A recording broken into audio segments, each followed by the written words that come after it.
Hello hi नमस्कार। मैं आपका सूरज सर स्वागत करता हूं आज की इस सेशन में। और आज हम बात करने वाले हैं एनआईएस अक्टूबर सिलेबस 12th मैथ्स के बारे में। बहुत बच्चों को कन्फ्यूजन हो रहा है कि यार कौन कौन से चैप्टर पढ़ना है, कौन कौन चैप्टर नहीं पढ़ना है। So don't confuse and don't waste time.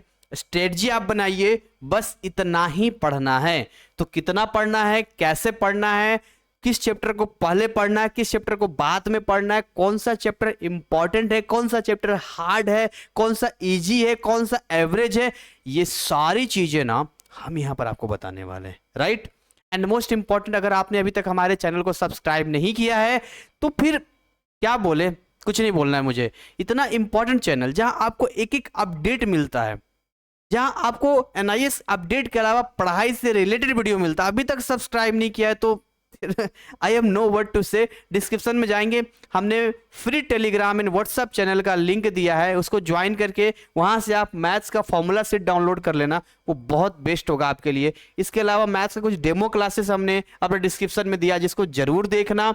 और अगर आपको बेसिक मैथ का रिक्वायरमेंट है, यानी आप छोटे छोटे कैलकुलेशन में फंस जाते हैं, डिस्क्रिप्शन में एक नंबर दिया होगा 9643480201 पर, इसको व्हाट्सअप करके आप बोलना सर मुझे बेसिक मैथ का चाहिए, टीम आपको दे देगी।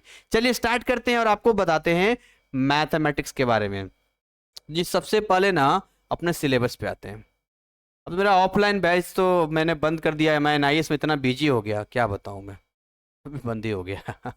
ऑफलाइन क्लासेस चलता था जब मेरा, मतलब फिजिक्स और केमिस्ट्री पढ़ाता था। बहुत जल्द मैं फिजिक्स का एक चैनल बनाऊंगा जिसमें मैं आईआईटी जेईई मेंस एडवांस है ना, आपका नीट का तैयारी करवाऊंगा यूट्यूब पर सारा चीज़। इसको प्रीवियस ईयर क्वेश्चंस हो गया या बाकी चीज़ें हो गई। तो बीच में अब थोड़ा सा बिजी हो गए यहाँ पे, अब थोड़ा सा बिजी हो गए एनआईएस में क्या आ गए, तो थोड़ा सा लगा कि नहीं यार मज़ा नहीं आ रहा है, तो एक अलग चैनल बनाएंगे। उस पर बहुत बच्चे एनआईएस में ही हैं जो जेई मेंस की तैयारी करते हैं, एडवांस की तैयारी करते हैं, या कई लोग नीट की तैयारी करते हैं। अब हमसे बोलते हैं सर अब तैयारी करवाते हैं क्या, आपका कोर्स, हमारा कोर्स लेते हैं, पढ़ते हैं, उन्हें मजा आता है। अब मैथ में एक बच्चे ने कोर्स लिया था पिछले साल, उसका 97 आया था, बढ़िया नंबर आता है पढ़ने के बाद।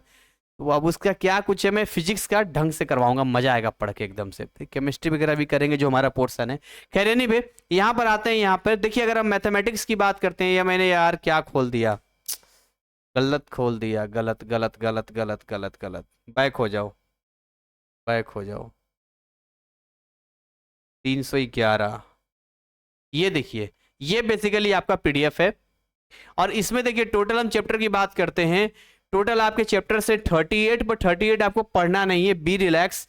आपको ये जो टीएमए के चैप्टर से 40% ये आपको छूना ही नहीं है, पढ़ना ही नहीं है, ठीक है ना। 15 चैप्टर्स ऐसे हैं, 15 लेसन जो आपको बिल्कुल नहीं पढ़ना है।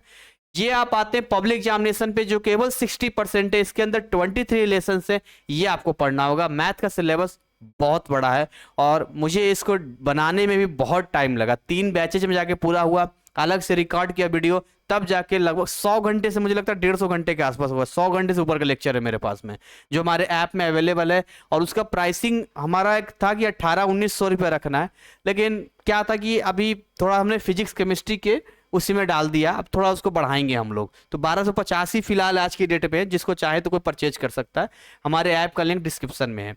सो बेसिकली आपका ये 4 चैप्टर था जो इस बार ऐड हुआ था, यानी Cartesian system of rectangular coordinates, ठीक है, straight lines, circles and conic section, ये 4 चैप्टर ऐड किया गया है। ये पहले नहीं था, पहले केवल और केवल बुक 2 पढ़ना होता था, बोले तो चैप्टर 20 से बुक 2 स्टार्ट हो जाता है। लेकिन बुक 1 में भी 4 चैप्टर को ऐड किया गया, और ये चीज मैथमेटिक्स के स्टूडेंट्स के लिए थोड़ा सा बैड न्यूज है।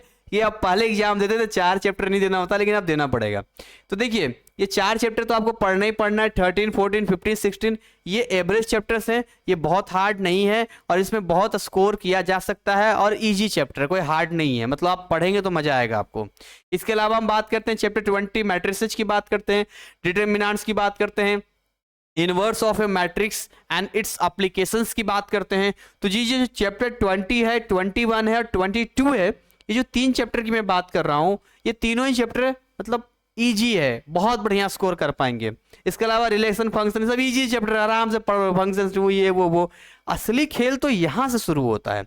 सर असली खेल और नकली खेल क्या होता है? असली खेल नकली खेल ये होता है ना, मैथ का सही में, मैथ क्या, किस चिड़िया का नाम है, ये आपको यहाँ समझ में आता है। इसमें जब कैलकुलस सेगमेंट आप स्टार्ट करते हैं, ये आपका कैलकुलस है। जब हम कैलकुलस की बात करते हैं तो स्टार्टिंग हमारा होता है चैप्टर 25 से, लिमिट एंड कंटिन्यूटी की बात करते हैं। जनरली आपने सीबीएसई में पढ़ा होगा, जिसमें आप जो है जो आप पढ़ते हैं फर्स्ट में, देखिए डिफरेंशिएशन जो करते हैं ना, एक उसका एक फर्स्ट मेथड होता है, एक डायरेक्ट फॉर्मूला लगा के होता है। तो जो फर्स्ट डेरिवेटिव, जो फर्स्ट मेथड होता है ना, वो हमें 11th क्लास में पढ़ना होता है। मेरे बोर्ड एग्जाम में ऐसा एक क्वेश्चन आया था, क्योंकि एनसीईआरटी में है नहीं या हम टीचर लोग ध्यान नहीं देते हैं, तो मुझसे वो क्वेश्चन नहीं सोल्व हो रहा था। मेरे बगल का एक लड़का था, उसने किया था। तो वैसे मैं बता रहा हूँ, यहाँ पर जब आप आएंगे तो 11th 12th मिक्स है, तो पूरा आपको पढ़ना पड़ेगा। तो मैं इसमें जब पढ़ा रहा था तो मुझे पूरा पढ़ाना पड़ता है इसमें। तो लिमिट एंड कंटिन्यूटी ठीक ठाक चैप्टर पढ़ा जा सकता है। डिफरेंशिएशन बहुत इजी है, मतलब इसमें कोई हार्ड नहीं, दिमाग लाएंगे। कई सारे तो एक्सपोनेंट्स, जो एक्सपोनेंशियल जो डिफरेंशिएशंस होते हैं, ट्रिग्नोमेट्रिक फंक्शंस होते हैं, इनवर्स वाला होता है, सब इजी कर सकते हैं यहाँ पर। डिफरेंशियल ट्रिग्नोमेट्रिक का हो गया, एक्सपोनेंशियल हो गया, मतलब ये मान के चलिए लॉगरिथम हो गया। यहाँ पर 25, 26, 27, 28 मजा आएगा पढ़ने में। 29 जो है इनका समराइज है, और ये 29 बहुत इंपॉर्टेंट है। एप्लीकेशन ऑफ डेरिवेटिव, ये आपको जरूर देखना चाहिए, पढ़ना चाहिए। एप्लीकेशन ऑफ डेरिवेटिव उसी को आएगा जिसको ये सब कंप्लीट है। अब जो खेल शुरू होता है वो इंटीग्रेशन से होता है। देखिए कैलकुलस को लोगों ने बदनाम कर रखा है कि कैलकुलस जो है बहुत हार्ड है, लेकिन मैं कहता हूं कि ऐसा कुछ नहीं है। आप 25 पढ़िए ठीक लगेगा, 26 पढ़िए ये भी ठीक लगेगा। मैंने बहुत बेसिक से बताया है, पढ़ाया अपने कोर्स में। 27 देखिए, 28 देखिए, 29 मजा आएगा। 30 एवरेज है, मतलब 30 को आप बहुत हार्ड नहीं कर सकते हैं। लेकिन जब हम डेफिनिट इंटीग्रल्स की बात करते हैं तो ये हार्ड हो जाता है, क्योंकि यहां पर आपको ना बहुत सारे मैनिपुलेशन करना होता है, बहुत सारा दिमाग लगाना पड़ता है, दिमाग टाइम फीस होने लग जाता है। आप डिफरेंशियल इक्वेशंस की जब हम बात करते हैं ना, तो भाई डिफरेंशियल इक्वेशन में क्या होता है कि ये भी आपका हार्ड है, क्योंकि यहां पर भी जो है पूरा का पूरा यूज हो जाता है। चाहे वो डिफरेंशिएशन हो, उसमें एक्सपोनेंशियल हो, एल्गोरिथम का हो, या फिर ट्रिग्नोमेट्रिक हो, या लिमिट कंटिन्यूटी हो, या इंटीग्रेशन हो, सारी चीजें जब इसमें यूज कर देते हैं तो पूरा एक बन के तैयार हो जाता है। और 32 उसी को आएगा जिसको ये सारी चीजें आएंगी। मैं आपको भी स्ट्रेटजी बताऊंगा कौन कौन सा चैप्टर पहले करना है, कौन कौन सा चैप्टर बाद में करना है। बी रिलैक्स, वो सारी चीजें मैं आपको बताऊंगा, जिससे कि हमारे बैचेज में बच्चे 97 मार्क्स तक लाते हैं, और ऐसा करके आप भी ला सकते हैं। खैर एनीवे आगे बढ़ते हैं। यहां से जो चैप्टर मैं आपको बताने वाला हूं 33, 34, 35, 36, 37, 38, क्या बात है, इतना बढ़िया चैप्टर है। इसके अंदर बड़े स्कोरिंग चैप्टर्स हैं, ये बड़ा बढ़िया स्कोरिंग चैप्टर है, बहुत स्कोरिंग चैप्टर है। किसी को पास करना है तो ये चैप्टर जरूर पढ़ ले, मैं आपको बताऊंगा अभी। इंट्रोडक्शन टू डायमेंशन 3D है, ये बहुत इजी चैप्टर है, मतलब एक बार पढ़ लेंगे हो जाएगा। अगर आप बात करते हैं वेक्टर्स की, ये भी इजी है, लेकिन इन द सेंस कैसे इजी है, जैसे मान लो जो फिजिक्स पढ़ता है उसको बहुत इजी लगेगा, क्योंकि बहुत सारी चीजें मिलती जुलती है। फिजिक्स नहीं भी पढ़ते तो इसके अंदर बहुत सारी चीजें, मतलब थोड़ा सा ध्यान रखना पड़ेगा, है ना, टर्म बाय टर्म मिलता जुलता है। प्लेन की बात करते हैं, एवरेज है, मैं इजी नहीं कर सकता। स्ट्रेट लाइन भी एवरेज है, मैं इसको इजी नहीं कर सकता। तो इस तरीके से ये चैप्टर स्कोरिंग है, इसको किया जा सकता है। ये भैया ये दोनों बड़ा इजी चैप्टर है, ये इजीएस्ट है। एक इजी होता है, एक इजीएस्ट है, मतलब ये बड़ा इजी आपको मिलेगा। लीनियर प्रोग्रामिंग हमेशा क्वेश्चन आना ही आना है, मैथमेटिकल रीजनिंग क्वेश्चन आना ही आना है, क्वेश्चन पेपर में होता ही होता है। तो स्कोरिंग भी और बढ़िया भी है। तो यही भाई कुछ हिसाब किताब था। आइए आपको हम प्लान बताते हैं, पढ़ना कैसे, करना कैसे। सुनो जरा ध्यान से, ठीक है, बिना समय गवाए। देखो मैं कोई बनावटी बातें या किसी का वीडियो देख के या किसी ऐसे चीज के देख के थोड़ी ना मैं पढ़ा रहा हूँ भाई, मैं अपने एक्सपीरियंस के हिसाब से पढ़ा रहा हूँ। NIS में मैंने इतने बच्चों को पढ़ाया है, अब इतने बच्चों को पढ़ाया तो उसका नॉलेज कहाँ पर जाएगा, यही तो निकालूंगा मैं आपको, ठीक है। चलिए, तो जब हम बात करते हैं मैथमेटिक्स के सेगमेंट में, तो मैथमेटिक्स में क्या है कि हमें सबसे पहले तो बेसिक कैलकुलेशन आना चाहिए। पता चले जी आपने पूरा फॉर्मूला पढ़ लिया, पूरा चैप्टर पढ़ लिया, एवरीथिंग पढ़ लिया, पता आपको जो है ना बेसिक ही नहीं आता है, प्लस माइनस हो गया या बहुत सारी चीजें हो गई, कैसे कवर करेंगे आप, कैसे कंप्लीट करेंगे आप। सो इसके लिए बहुत जरूरी है कि मैथमेटिक्स में बेसिक पार्ट आपका मजबूत होना चाहिए। और बेसिक के लिए हमने बहुत काम किया, जैसे कि हमने बेसिक वीडियोज भी दी है जो डिस्क्रिप्शन में मैं आपको दे दूंगा, जिसको मैंने बनाया है, बहुत बच्चे देखते हैं। इसके अलावा बेसिक स्पेशल मैथमेटिक्स एक मैंने असाइनमेंट बनाया है, क्वेश्चंस है जिसे मैंने खुद अपने हाथों से लिखा है, मतलब किसी बुक से नहीं, खुद से। मतलब मेरा मैथ स्ट्रॉन्ग शुरू से रहा है भाई, मतलब शुरू से। जब मैं क्लास 8 में था तभी मैं उस समय 6 महीना में 4 किताब खत्म किया था। 9th में बिना किसी टीचर के सपोर्ट का मैंने मैथ पढ़ा है। 10th क्लास तक आया तो मैं तो पढ़ाना शुरू कर दिया था। 11th 12th में तो ऐसा था कि मान लो मेरा पेपर फरवरी में है और मैं जेई की तैयारी करता था, तो मैं जनवरी से पढ़ना शुरू किया मैंने, एंड देन आफ्टर 1 महीने में निचोड़ दिया। तो मैं ये कर रहा हूँ, मैथ से मुझे लगाव ज़्यादा है। बचपन में मेरा सबसे ज़्यादा समय मैथ में जाता था, मतलब 6-6 घंटे 7-7 घंटे में मैथ पढ़ता था। तो मुझे अच्छे से पता है कि जो मैथमेटिक्स होता है उसमें क्या करना चाहिए। मैथमेटिक्स में सबसे पहले मैंने बताया ना आपको कि आपका बेसिक कैलकुलेशन अच्छा होना चाहिए और फॉर्मूला मुंह पे टिप पे होना चाहिए, फॉर्मूला एकदम याद होना चाहिए। जैसे मैं बताऊं, जैसे मैं क्लास 10th में था, है ना, तो जो क्लास 10th के लेवल का फॉर्मूला होता है ट्रिग्नोमेट्री का, रट लिया था। मैं आपको बता रहा हूं यहाँ पर, sin square theta plus cos square theta is equal to 1, sin square theta is equal to 1 minus cos square theta, sin theta is equal to √1 minus cos square theta. रगड़ दीजिए एकदम से। तो जो वेक्टर का, प्लेन का, 3D का जितना फॉर्मूला रट लीजिए, रगड़ दीजिए, लिख दीजिए। अगर आपने मैथमेटिक्स में फॉर्मूला याद नहीं किया तो मैं बता दूं आपकी हालत वैसे ही होगी जैसे कोई नहीं पढ़ के जाएगा तो जीरो लाएगा ना, वैसे सब पढ़ के जाएंगे, फॉर्मूला याद नहीं होगा, जीरो आप लाएंगे। और अगर आपने पूरा फॉर्मूला कंप्लीट कर लिया, अच्छे से कर लिया, तो आप पास छोड़ो 60% बहुत आसानी से ले आओगे, क्योंकि फॉर्मूला लगा ये आंसर आ जाएगा, फॉर्मूला लगा ये आंसर आ जाएगा, सीधी सी बात है। तो मैथ का जान है, आत्मा है फॉर्मूला, समझ रहे हो? इसलिए फॉर्मूला याद होना चाहिए और करना ही पड़ेगा, और इसके लिए रोज आपको समय निकालना पड़ेगा। रोज फॉर्मूला लिखिए, रोज फॉर्मूला लिखिए, एक एक फॉर्मूले को 5 टाइम लिखिए। मैंने फॉर्मूला सीट भी दे रखा है, मैंने कहा ना अपने टेलीग्राम चैनल में दिया, जाइए देखिए, लाभ लीजिए उसका। तो क्या सीक्वेंस होगा पढ़ने का, कैसे आपको पढ़ना चाहिए, सुनिएगा जरा ध्यान से। देखिए, आप 13, 14, 15 और 16 चाहे तो पहले स्टार्ट करके इसको खत्म कर दीजिए, इसको पहले स्टार्ट की खत्म कर दीजिए, या आप इसको बाद में भी कर सकते हैं, इसका कोई लेना नहीं। लेकिन मैं सजेस्ट करूंगा कि फर्स्ट पहले इसको कंप्लीट कर लो, पहले भैया इसको कंप्लीट कर लो, मैं यही कहूंगा, ठीक है। अब ये नया ऐड हुआ था तो हमने भी इसको अपडेट किया अपने कोर्स में, और इस पे काम चल रहा है। तो जो बच्चे भी हमारा कोर्स लेंगे तो मैसेज करते हैं कि सर इसमें बाकी चैप्टर्स के मुकाबले अभी का, मैंने कहा थोड़ा समय दीजिए, मैं दे दिया है, कंटेंट है इसमें है, बच्चे पढ़ रहे हैं, बट क्या है कि इसमें और क्वेश्चंस की प्रैक्टिस मुझे करवानी है, तो इसमें मैं ऐड करूंगा अभी, ठीक है। इसके अलावा अब आप स्टार्ट कीजिए चैप्टर 20, 21, 22, 23, 24, बस इसको कंप्लीट कीजिए भाई, ये कंप्लीट करना जरूरी है। ये पूरा कंप्लीट हो जाएगा, ये पहला काम आपको करना है। ये जब कंप्लीट हो जाए तो फिर आपको पैरेलल पढ़ना है। पैरेलल कैसे पढ़ना है, देखिए, पहले ये पढ़ लिया, सेकंड में ये पढ़ लिया, सेकंड स्टेप ये पढ़ लिया, फिर बनाएंगे पैरेलल कॉम्बिनेशन।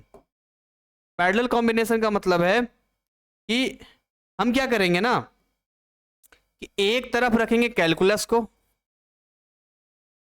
और दूसरी तरफ जो हम रखेंगे बाकी अदर चैप्टर्स को।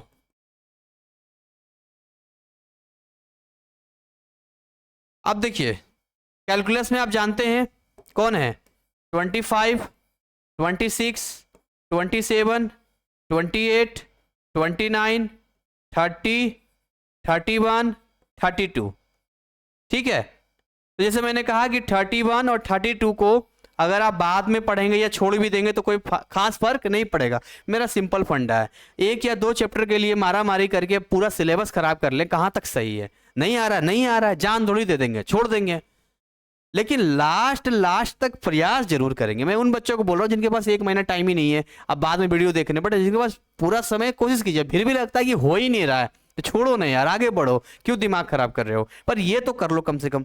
लिमिट एंड कंटिन्यूटी, डिफरेंशियल हो गया, एक्सपोनेंशियल हो गया, ट्रिग्नोमेट्रिक एंड आपका एल्गोरिथम का हो गया, है ना, ये आपका एप्लीकेशन डेरिवेटिव्स हो गया, इंटीग्रेशन, इसको करो। अब अदर चैप्टर में क्या आप पढ़ रहे थे, 33, 34, 35, 36, 37, 38, इसको पैरेलल पढ़िए। पैरेलल पढ़ने का मतलब है ये तो कंप्लीट कर ही लिया, कैसे पैरेलल पढ़ेंगे सर, क्या समझाना चाह रहे हैं? मान लो कि अगर कैलकुलस को हम 2 घंटा दे रहे हैं तो इसको भी दीजिए कम से कम 1 घंटा, 1 घंटा इसको भी दीजिए। रोज पैरेलल पढ़िए, या अल्टरनेट में पढ़ना अल्टरनेट में पढ़िए, बट पैरेलल पढ़ के चलिए। और क्वेश्चन की प्रैक्टिस तो करना ही पड़ेगा, उसके बिना तो कोई गुजारा ही नहीं है। बात हो मैथ की और क्वेश्चन की प्रैक्टिस ना हो तो पेट भरने वाली पढ़ाई होगी, और वो मुझे पसंद नहीं है। मेरे पापा मैथ पढ़ाते हैं, अब वो क्या करते हैं, एनसीईआरटी के क्वेश्चन सोल्व करवाते हैं, ये मुझे अच्छा नहीं लगता है। मेरा कहना है कि मैं किसी भी चैप्टर में ऐसे 10 क्वेश्चन निकाल के आपको दूंगा और ऐसे 10 क्वेश्चन सोल्व कराऊंगा, जिस 10 क्वेश्चन की वजह से आप 1000 क्वेश्चन सोल्व कर लोगे। हर कॉन्सेप्ट को सिखा दूंगा। और यार मैथ जब बनाते हैं ना तो एक दो बार ऐसा होता है कि नहीं बनता है, नहीं बनता है। जैसे मैं 11th-12th पढ़ता था तो उसमें ऐसे एक मैं आपको एक बता रहा हूँ यहाँ पे, जैसे मैं लॉज में रहता था तो ये मेरा सीनियर था, उससे एक क्वेश्चन था, उसका अलजेब्रा क्वेश्चन था। अब वो क्वेश्चंस पता नहीं किसी कॉम्पिटिटिव एग्जाम में पूछा, बड़ा अच्छा एग्जाम में पूछा गया था, हाई फाई एग्जाम में पूछा गया था, या जेई में पूछा, कहाँ पूछा गया था ध्यान नहीं आ रहा है। वो क्वेश्चंस ला के हम लोग को दिया, उसे सोल्व नहीं हो रहा था। ठीक है, समझना, ध्यान सुनना ध्यान से। तो सबको दिया ला के, तो मैंने भी देखा तो क्वेश्चंस एक्चुअली गलत था, तो सोल्व कहाँ से होगा, क्वेश्चन ही गलत था और सारे लोगों ने छोड़ दिया। तो मेरी आदत क्या है ना कि दिमाग में चलता रहता है। अब मैं ब्रश कर रहा हूँ तो दिमाग में चल रहा है, खाना खा रहा हूँ तो दिमाग में चल रहा है, समझ रहे हो, मैं वॉशरूम में हूँ तो दिमाग में चल रहा है कि यार कैसे हो। मैं तो फॉर्मूला, मैथ का फॉर्मूला पॉकेट में लेके घूमता था पॉकेट में लेके घूमता था, फॉर्मूला लिख लिख के करके इसका। मेस में खाना खा रहे तो देख रहे, तो दिमाग में चल रहा था क्या कैसे क्या कैसे। लास्ट मैंने उसको सोल्व, मतलब क्वेश्चन सही कर दिया, सोल्व करके दिया, सीनियर को बोला, मैंने कहा देखो ये यहाँ प्रॉब्लम था और ये सोल्यूशन हुआ। दिमाग पकड़ लिया, अरे यार तुमने कैसे कर दिया तो इसके लिए पेशेंस रखना पड़ता है, आपको मैथ से लगाव होना चाहिए। और मैथ से लगाव किन बच्चों को नहीं हो पाता है। अब जैसे मान लो एक क्वेश्चन सोल्व किया, दो क्वेश्चन सोल्व किया, तीन क्वेश्चन सोल्व किया, अब सोल्व ही नहीं हो रहा है, अरे यार सोल्व ही नहीं होता, इंटरेस्ट खत्म। अब आप सोल्व कर रहे हैं, सोल्व होता जा रहा है, मजा आएगा आपको पढ़ने में। बस यही फर्क होता है प्यार होने में ना होने में। लगाव जिसका है इसका मतलब उसको क्वेश्चन सोल्व हो रहा है इसलिए लगाव है, समझ रहे हो। कई बार होता था कि मुझे मैथ का क्वेश्चन सोल्व करना है, एक बार मैंने सोल्व किया नहीं हुआ, दूसरा पेज, तीसरा। हार नहीं मानना है भाई, और एक सही वे में कीजिए। पहले आप अपने बुक का पूरा एग्जाम्पल सोल्व कर लीजिए। हमारे कोर्स से पढ़ रहे हैं तो फिर तो हमने पूरा डिटेल में पढ़ाया, उसको पढ़िए। तो जैसे भी कीजिए, पढ़िए, मेहनत कीजिए तो अच्छा रहेगा। मैं अपना एक एक्सपीरियंस बताऊंगा। मैं जब क्लास 8 में कंप्लीट कर लिया था मैंने, भले आप कहेंगे सर 12th क्लास का 8 क्लास से क्या लेना देना है, मैं आपको बस एक छोटा सा बता रहा हूँ। मैथ तो मैथ होता है ना, मैं अपना एक एक्सपीरियंस बता रहा हूँ। तो क्लास 8 में जब मैंने अपना कंप्लीट करके क्लास 9th में जाने वाला था मैं, तो मुझे बड़ा इच्छा था, मैथ से मेरा लगाव था। तो मैं एक टीचर के यहाँ ट्यूशन पढ़ता था, तो मैं कहता था सर हमें ना अब पता करना, स्टूडेंट फ्रेंड्स की बुक आती है, ठीक है, केसी सिन्हा की, वो चलता है बिहार में चलता है, तो वही बुक था, मैंने खरीद लिया था क्लास 9th की। बोले सर ये वाली मैथ पढ़ना है, सर ये वाली पढ़ना है। अब टीचर को लगता था पहले पढ़ा देंगे तो ट्यूशन फीस थोड़ी देगा, निकल लेगा। तो टीचर ने कहा कि जी एक काम करो, भोला पंडित की बुक ले। अब नाम भी दिया भोला पंडित, ऐसा पुराना राइटर, इंग्लिश ग्रामर की। बोले वो कंप्लीट कर लो तो पढ़ाएंगे। हम भी ढूंढ के ले आए, एक हफ्ते में खत्म भोला पंडित। उसके बाद और बोला एस चांद का बुक लेके आओ, वो रेट थोड़ा महंगा था, मैंने वो भी लेके आ गए। फिर रोज देखे, एक दिन चिड़ में टीचर ने कहा कि एक काम करो, तुम ना ये जो बड़ा तुमको मैथ पढ़ने का शौक है ना, हम तुमको पढ़ाएंगे। लेकिन ऐसा चैप्टर निकाल के दिया जो मेरे लिए बिल्कुल अननोन था, क्योंकि अगर आप बात करते हैं पोलिनोमियल चैप्टर की, पोलिनोमियल का जो डिटेल है या क्वाड्रेटिक का जो डिटेल है वो नहीं पढ़ना होता क्लास 8 तक का। वो मुझे जानबूझ के निकाल के दे दिए, पढ़ के आना तुम। उन्हें पता था कि इसे नहीं आता है, और मैं डरने के बजाय घर पे गया, रात भर उस पर एनालिसिस किया, और उसमें 150 क्वेश्चंस थे, 135 क्वेश्चंस खुद से सोल्व करके गया था। 10 या 15 क्वेश्चन खाली मैंने डाउट पूछा था, मैंने एक्सप्लेन कर दिया। टीचर हैरान, फिर मुझे ऑफर किया कि आप मुझे ट्यूशन, आप हमारे यहाँ ट्यूशन आके पढ़ाओ, मैं आपको पैसा दूंगा। मैंने छोड़ दिया फिर, और फिर मैंने पूरे क्लास 9th का बिना किसी टीचर के सपोर्ट का पूरा खुद से मैथ सॉल्व किया है, वही किसी सिन्हा वाला। चाहे उसमें वॉल्यूम की बात करें, या उसमें कोनिक्स क्या बोलते हैं, क्यूब, क्यूबॉइड होता है, स्फीयर होता है, या आप अलजेब्रा की बात कर लीजिए, या बाकी जितना भी था मैंने खुद से सॉल्व किया है। तो मुझे इतना पता है कि मैंने बिना किसी टीचर के सपोर्ट के, एक एनसीईआरटी नहीं, एनसीईआरटी के आर.एस. अग्रवाल जो होता है ना, उसके उसी लेवल का एक बढ़िया सा रेफरेंस बुक सोल्व किया है। तो मुझे इतनी बात समझ में आ गई कि मैथमेटिक्स में अगर कोई ये जिद पाल ले, जिद होना चाहिए, जिद अंदर से, दिल में गट्स बना ले कि मुझे करना है तो करना है। अरे कैसे नहीं सोल्व होगा यार, एक बार नहीं होगा, दो बार नहीं होगा, क्यों हार मानेंगे। आप देखना आपका बढ़िया नंबर आएगा। नॉर्मल आज के डेट में किसी को प्रपोज करना है, इतने पापड़ बेलेंगे, यहां पर कर लो, लाइफ बन जाएगी, इस परसेंटेज बढ़िया आ जाएगा। वैसे ऑलमोस्ट बच्चों का तो बहुत ही बढ़िया होगा, मुझे पता है। मैं उन बच्चों के लिए बोल रहा हूं जिनका कमजोर है, या जैसे होता है ना पायलट के लिए या नेवी के लिए जाना है, कभी मैथ पढ़ा नहीं है, मैं उनको मोटिवेट करने की कोशिश कर रहा हूँ। बाकी जिनको आता है उनके लिए तो बल्ले बल्ले है, आराम से पढ़ेंगे। तो खैर एनीवे, उम्मीद करेंगे कि ये आपके लिए यूजफुल रहा होगा। थोड़ा सा अपना एक्सपीरियंस बताने के चेहरे में वीडियो लंबा हो गया, कोई बात नहीं यार, अब तो आपका हमारा चलता ही रहेगा, हम चैनल पे इतने कंटेंट लेके आते रहेंगे। आप हमारा कोर्स लोगे 150 घंटा तो वैसे ही मेरा झेलोगे। झेलने का मतलब है मजा आएगा पढ़ने में, मतलब आप सुनोगे मेरी आवाज, है ना। फिजिक्स लोगे तो मतलब एक एक बच्चा तो मेरा कितने 100 घंटा मुझे रोज देखेगा, और शायद यही वजह है कि आप लोग इतना सपोर्ट करते हैं, प्यार करते हैं। और जब कमेंट सेक्शन में ऐसा आता है आई लव यू सर, तो मेरा दिल गार्डन गार्डन हो जाता है कि सच में असली कमाई मेरी लगता है यही है। तो इसी के साथ इसको यही ओवर करेंगे, मिलेंगे नए कंटेंट नए अपडेट के साथ में। तब तक उम्मीद करेंगे कि आप मेहनत करेंगे और हमारे बताई गई चीजों से आगे बढ़ेंगे। Thank you so much, wish you all the best.